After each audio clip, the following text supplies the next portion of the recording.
My iPhone 14s, will that be in time, or is it the 16? Do we know? I mean, what is the horizon of time, do you think? 2019? That's what I saw?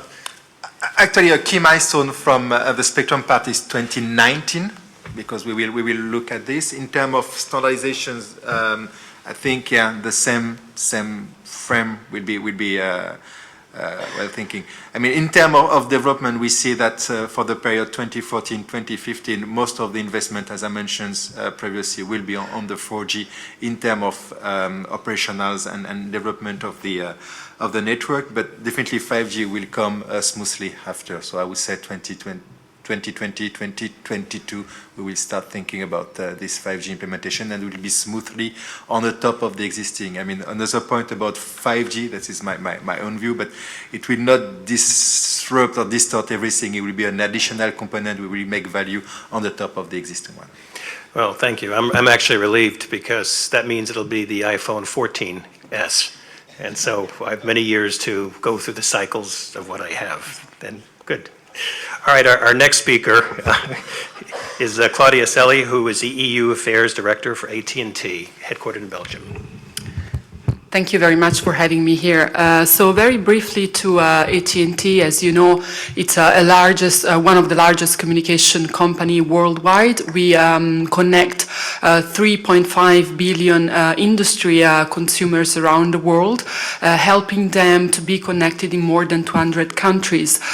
So the objective and the aim is really to help them go mobile, scale up their operation, and at the same time, offer a seamless experience and use the cloud. In the last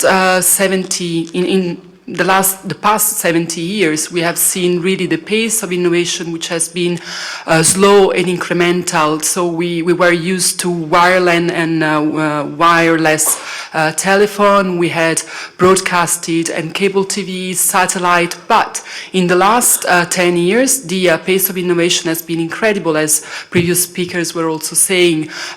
Basically, with the introduction of the smartphone, our life has been revolutionized, because if you think that now you can control from your car, you can control the home, the eating, or even you can basically control the fridge, or so far and so forth.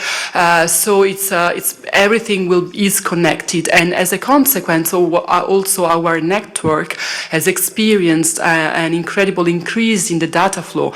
In the last 8 years, we have been witnessing an increase of about 100,000% in the data flow. So in order to be able and offer a great experience to the consumer, you really need to invest in the upgrade of the network. In the past 6 years, AT&T has been spending about 126 billion US dollars to upgrade the network. And just very recently, with the visit of Pope Francis to the US, to Washington and Philadelphia, we have been investing a lot of money in the upgrade of the network to allow the 10 million people that were attending and taking a selfie or sharing videos to be able and do that. So, it's never been more clear that you need more and more investment. And as Alan was saying, we are entering really an era of ubiquity where everything is connected.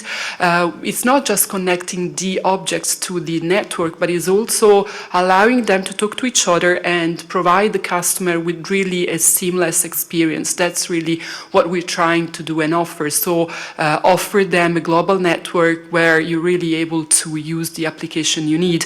But in order to do that, I agree with Alan that government should be involved, but I also think that we need to work together, industry together with government, in order to be able and shape the right policy framework. In order to allow the Internet of Things to develop, you really need flexible policy framework that allow the innovation to grow, that doesn't stifle innovation, that doesn't catch up with technology, but paves the way for technology. So the first point is really this. If you think to a concrete example, a car driving from one country to the other, you really need interoperable framework. The customer doesn't think that maybe something is wrong in the regulatory framework and that maybe in Belgium you have a different policy than in France. They just want to experience the same service wherever they travel. So this is the first important point. Secondly, of course, spectrum. As also Vladimir was saying, you need more and more spectrum. You need harmonized spectrum across Europe, certainly, and ideally even more on a global scale. And so this industry, the mobile industry, is certainly providing a lot of growth, a lot of jobs, and a lot of opportunities. So we really need to help develop it. Thank you. Great, super.